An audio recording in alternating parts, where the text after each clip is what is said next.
Vamos a iniciar el estudio del humanismo. Durante el Renacimiento no solamente se da una revolución científica, sino que aparece también una nueva forma de entender al hombre dentro de la sociedad europea. El humanismo como tal es un movimiento que se desarrolla durante los siglos XV y XVI en Europa, el cual tiene como telón de fondo las formas de absolutismo político que se estaban generando en diferentes regiones europeas. Y este cambio histórico se va a ver reflejado en toda la estructura política de la época. Por lo tanto, los modelos filosóficos y los pensadores de esta época pues elaborarán también una reflexión sobre el poder y la manera como el poder tiene que ser desarrollado dentro de las formas de gobierno. Porque cada vez Europa era un escenario dominado por el centralismo del poder. No olvidemos que hacia estas épocas en Inglaterra llega la casa de los Tudor e impone desde Enrique VII unas formas de absolutismo que van a marcar de una forma contundente las relaciones de los ingleses como tal, al término de la guerra de las dos rosas. Ese absolutismo va a ser tan radical que va a proponer como tal una separación de la Iglesia con el Estado y la separación de la Iglesia católica y la Iglesia anglicana. En España aparece también el absolutismo a raíz del matrimonio entre Fernando e Isabel hacia el año 1469, lo cual posibilitó la reunión, la unificación de los reinos de Castilla y Aragón,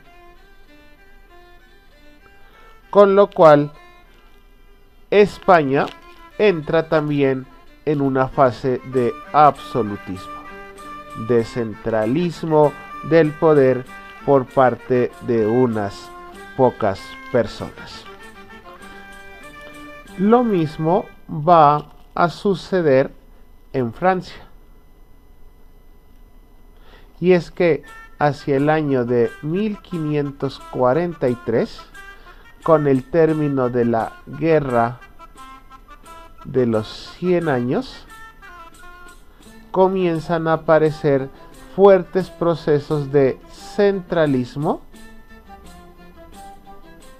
en el poder. En la mayoría de estos procesos son los comerciantes, los mercaderes como tal, los que más decidieron apoyar la centralización del poder del Estado. Es una característica fundamental, y en este sentido fueron los gobernantes los principales defensores del absolutismo político.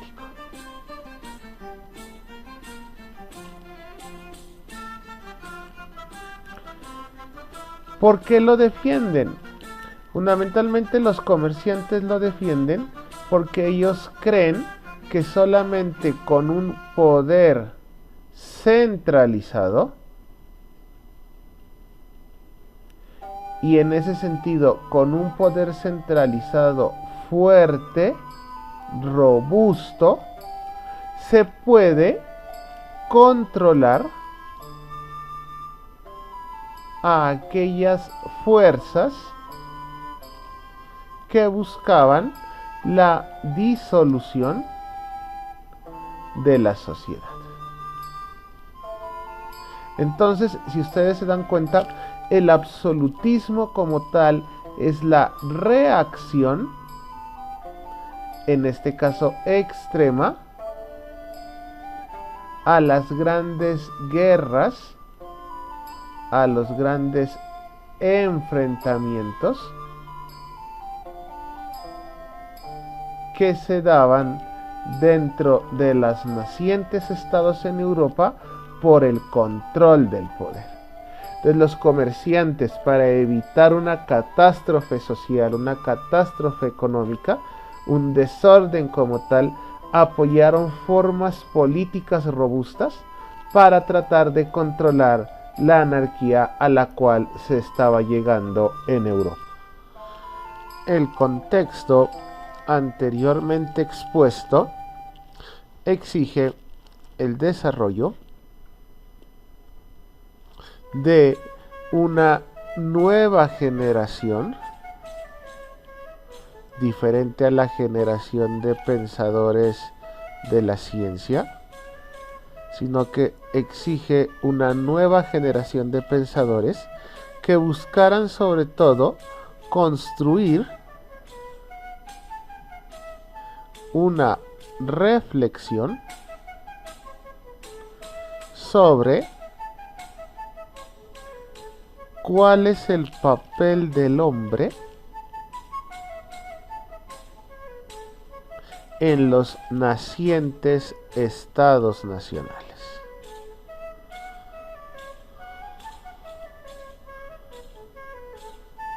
Y desde ahí es que el humanismo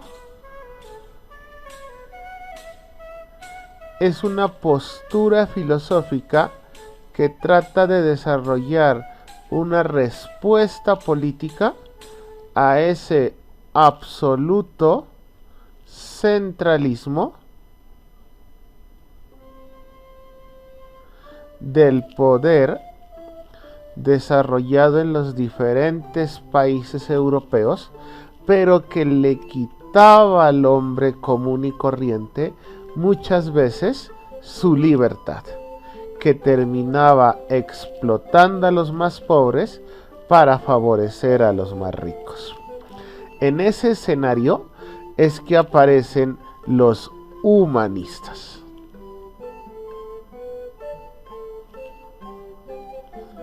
Nicolás Maquiavelo,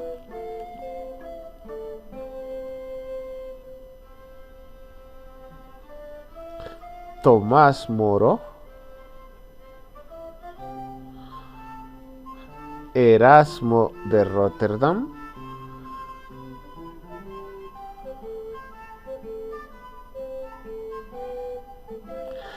Tommaso Campanella,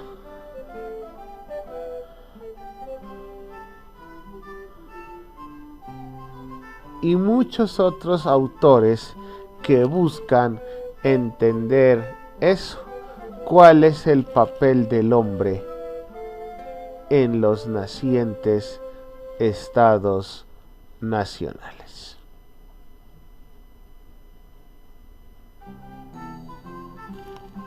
Vamos a iniciar el estudio de estos representantes del humanismo con la figura más representativa de esta época, que es el señor Nicolás Maquiavelo.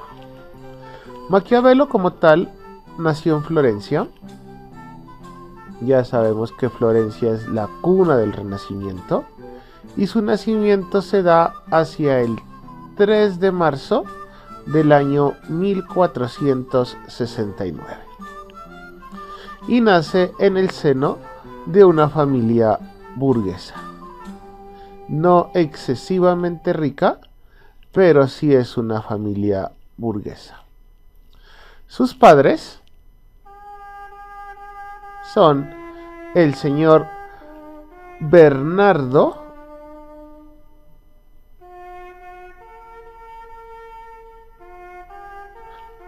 Machiavelli,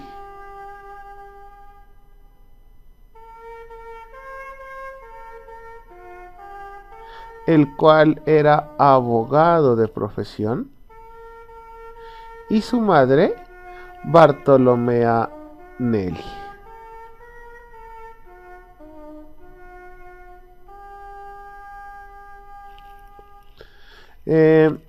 Sobre su juventud, como también sobre su niñez, se tienen muy pocos datos. No podemos hacer un sondeo muy exacto de qué fue lo que sucedió con Maquiavelo. Solo tenemos muy claro, y es que durante su época de juventud recibió formación humanista, propia de los pensadores del Renacimiento que vivían en Florencia. Luego, Maquiavelo presta el servicio militar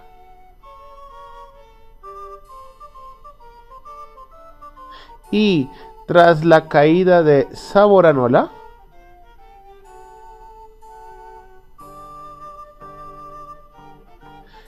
Maquiavelo fue nombrado secretario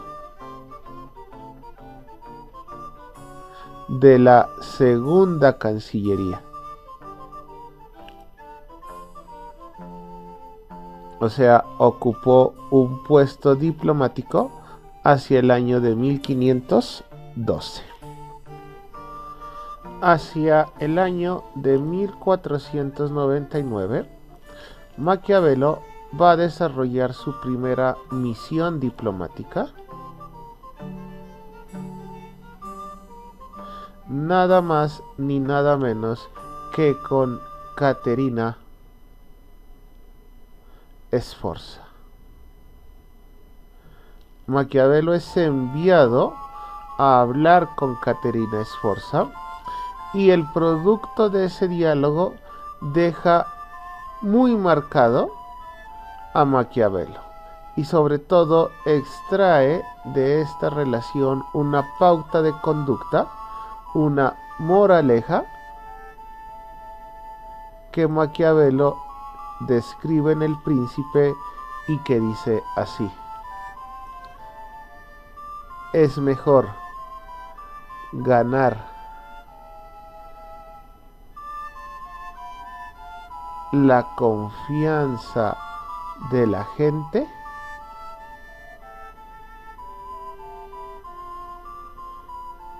que confiar en la fuerza.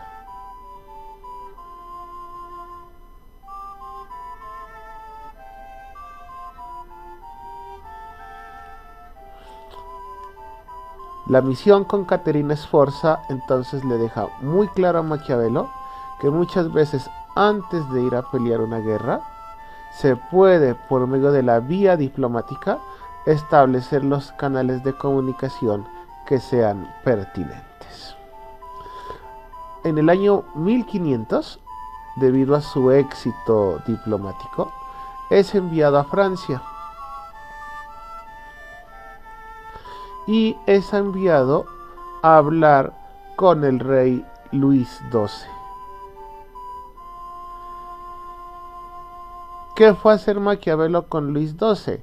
Maquiavelo trató de convencerlo de la conveniencia de continuar la guerra contra Pisa, ciudad italiana. Entonces, Maquiavelo va enviado para animar a los franceses a continuar con su guerra. Es tan fuerte el impacto que tiene Maquiavelo con Luis II que va a ser este rey un protagonista de su obra principal, El Príncipe, porque según Maquiavelo, este rey es el mejor ejemplo de los 5 errores capitales que comete un gobernante cuando está en el poder.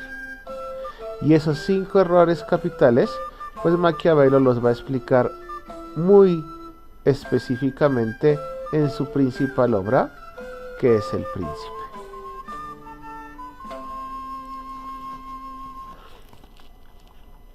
Como tal, su actividad diplomática, el poder viajar por diferentes lugares y poder conocer diferentes formas de ser, van a desempeñar un papel decisivo en la formación del pensamiento político de Maquiavelo.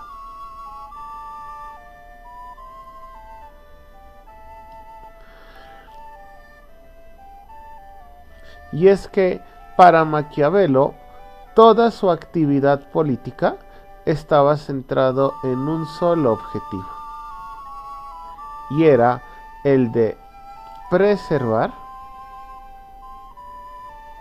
la soberanía de su natal Florencia,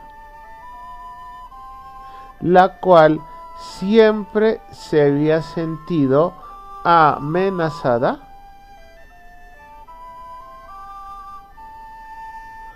por las potencias europeas.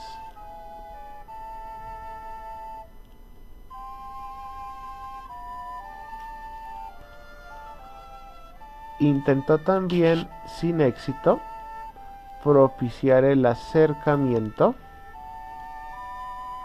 el diálogo entre el rey Luis XII y el Papa Julio II, cuyo enfrentamiento terminó con la derrota de Luis XII, con la derrota de los franceses, y eso trajo unas graves consecuencias porque favoreció el regreso de los Medici a Florencia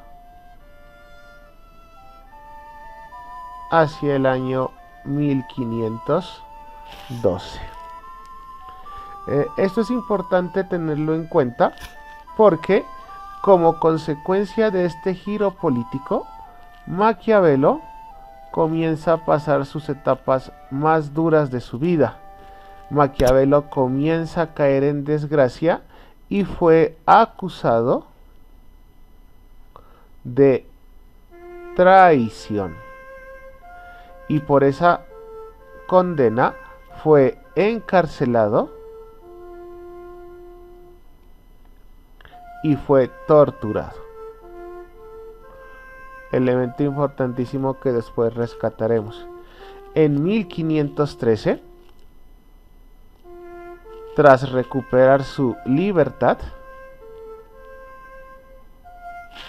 se retira a las afueras de Florencia y escribe su obra más importante, que es El Príncipe, que es el libro por el cual se conoce la obra de Maquiavelo y que dedica a don Lorenzo de Médicis.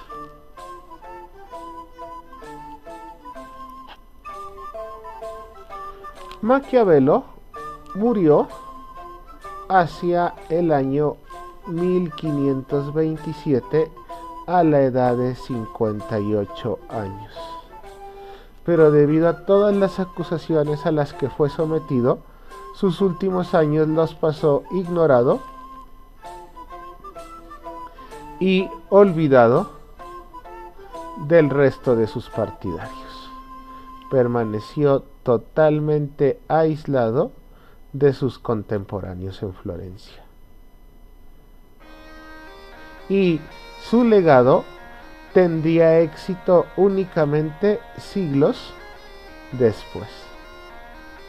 En ese momento Maquiavelo no asume una importancia radical. Es más, su muerte pasa casi desapercibida. Vamos a estudiar algunas de las ideas fundamentales del pensamiento de Maquiavelo. La primera se va a centrar en cuanto al método que desarrolla Maquiavelo en su sistema filosófico. Su método está basado en el naturalismo, que también recibe el nombre de realismo. Maquiavelo sigue el modelo llamado naturalismo político.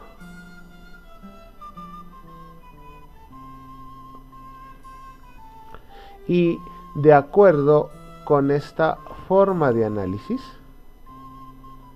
de acuerdo con esta manera de entender el mundo que nos rodea, Maquiavelo no se dedica a construir, él no diseña, él no construye cómo debería ser un estado ideal,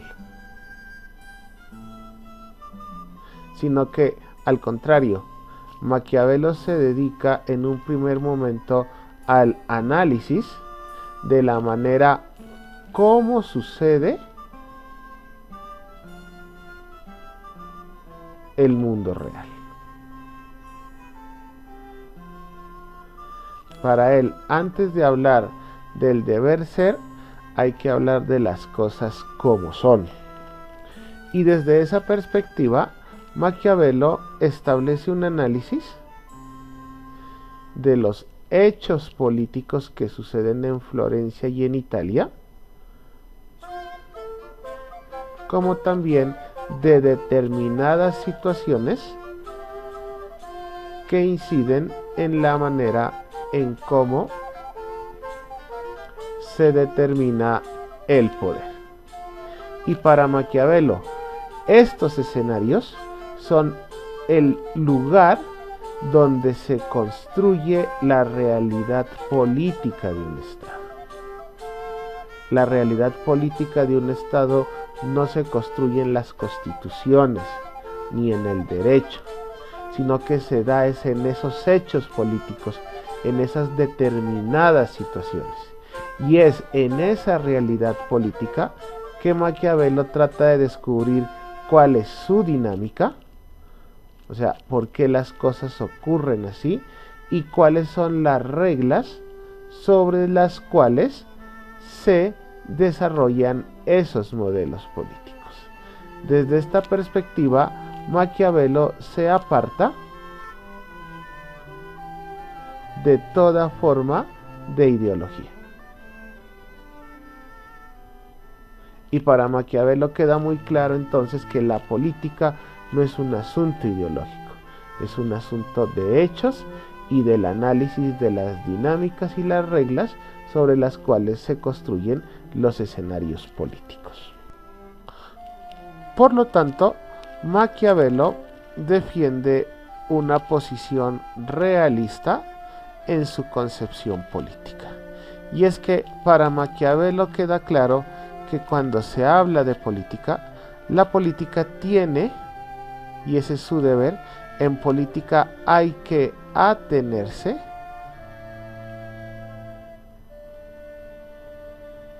a la verdad efectiva de las cosas.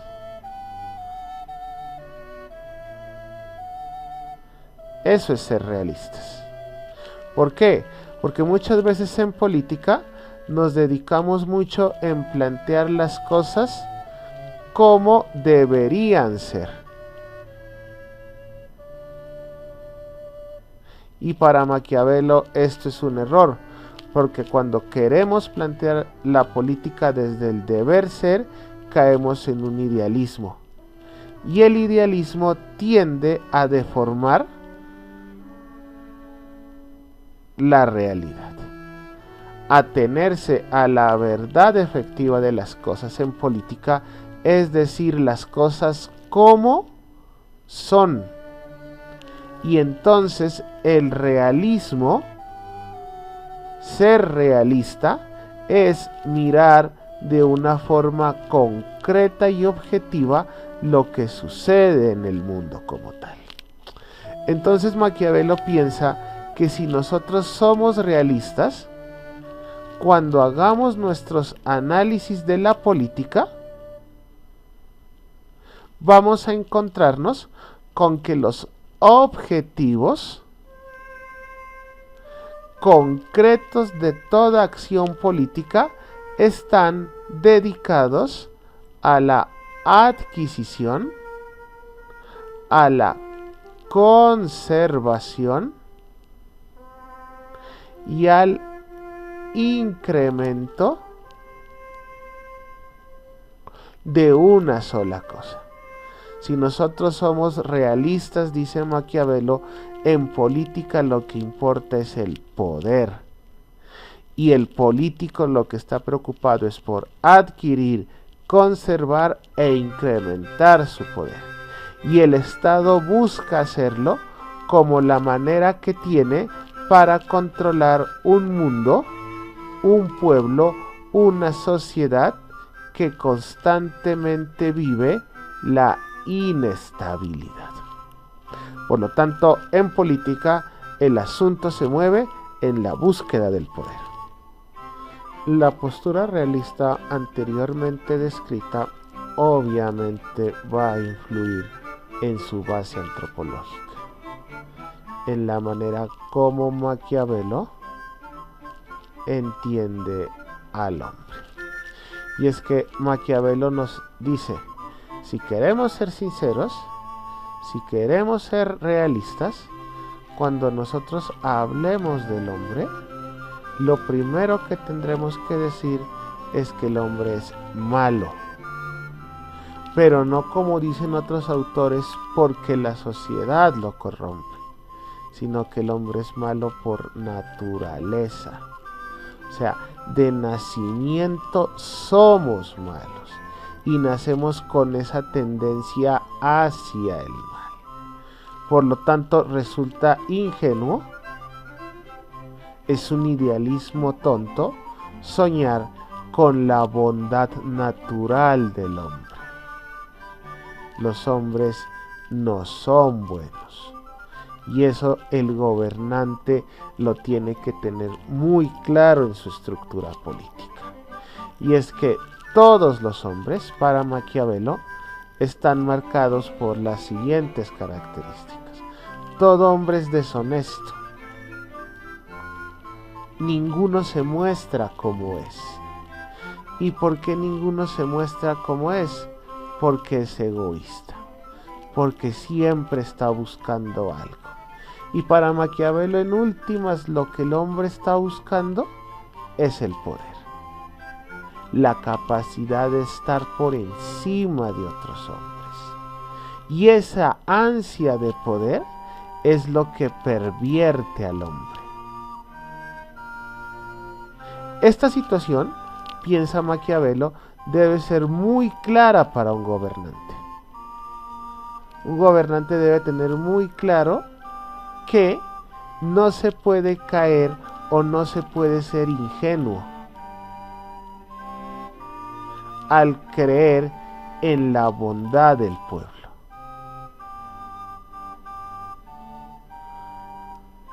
Cuando yo voy a gobernar, cuando un gobernante se lanza al ejercicio del poder, en últimas no puede caer en el error de creer que su pueblo lo ama, lo quiere, es bondadoso.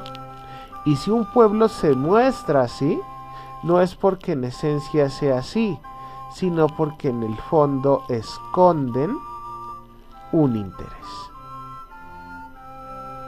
Y entonces todos los hombres somos así. Frente a las personas que nos gobiernan, buscamos aprovecharnos de ellos, pero disfrazamos nuestros intereses para poder manipular a nuestros gobernantes. Para Maquiavelo queda claro entonces que los hombres siempre buscamos aprovecharnos de los demás. Por lo tanto, un gobernante no puede caer en el error del idealismo. Un gobernante no puede ser idealista en la concepción de gobierno que quiera desarrollar. Cuando se da el idealismo, se cae en un error.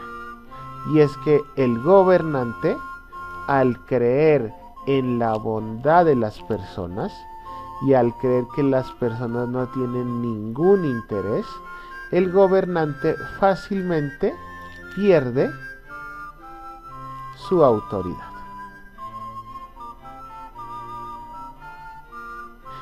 ¿Por qué pierde su autoridad? Fundamentalmente, piensa Maquiavelo, porque el gobernante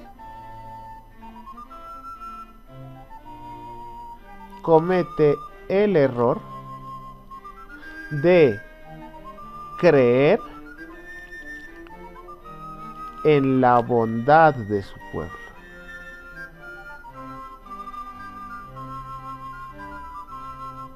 Y como él cree que su pueblo es bueno, pues el gobernante buscará ser bueno con sus gobernados.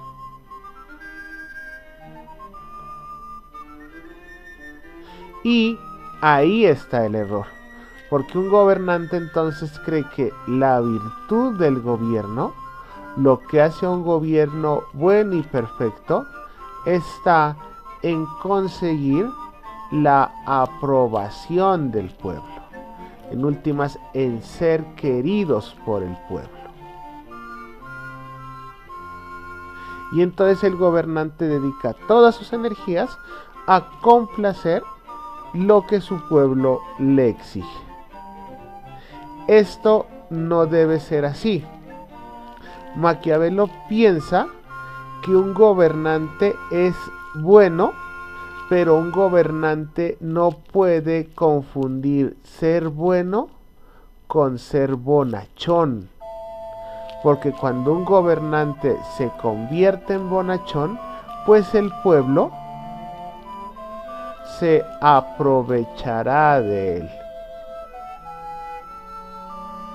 Y en ese momento, cada quien, cada individuo hará lo que le da la gana.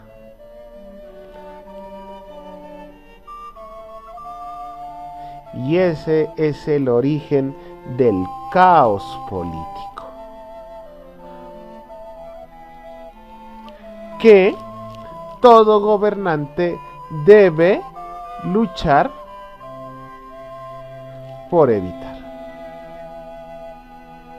Entonces, si ustedes se dan cuenta, para Maquiavelo el asunto del poder es fundamental, y un buen gobernante es aquel que es capaz de controlar a su pueblo para la construcción del poder.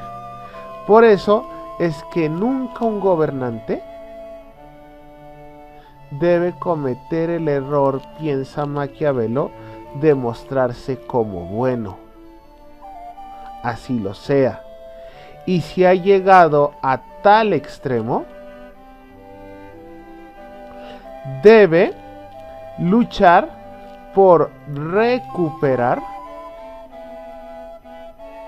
su autoridad.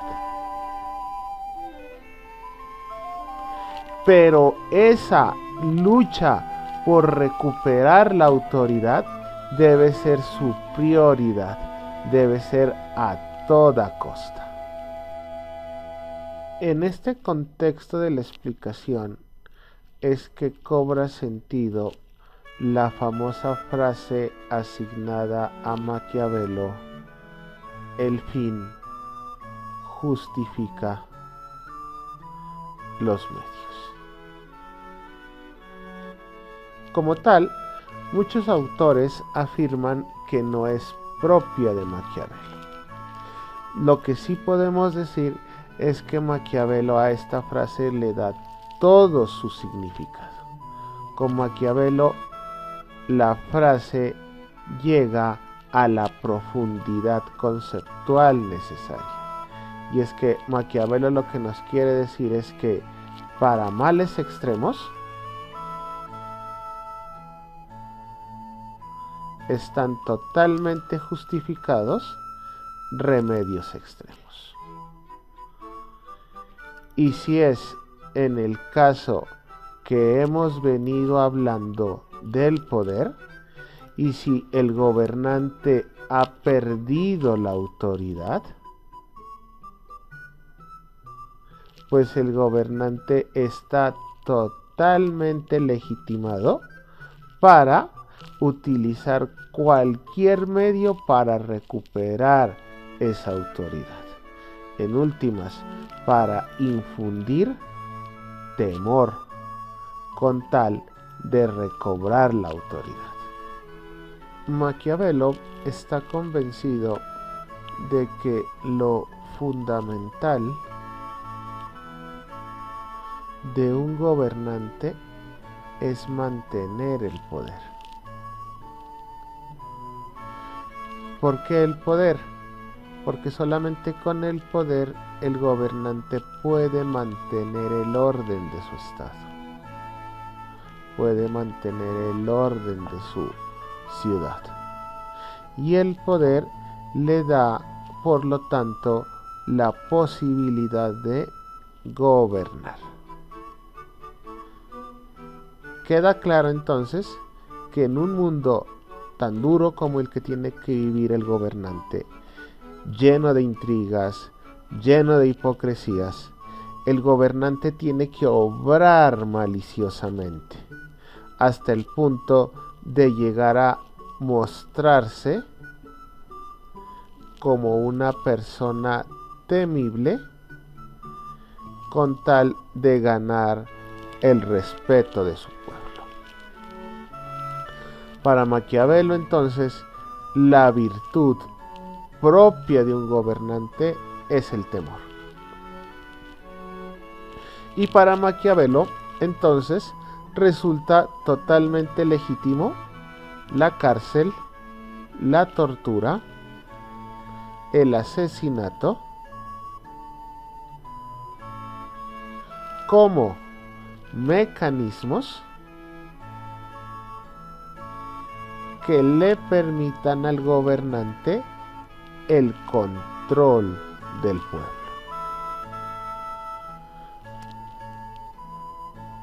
Oyendo desde el momento actual estas ideas de Maquiavelo, pues resultan terroríficas, porque justifica la violación de los derechos humanos.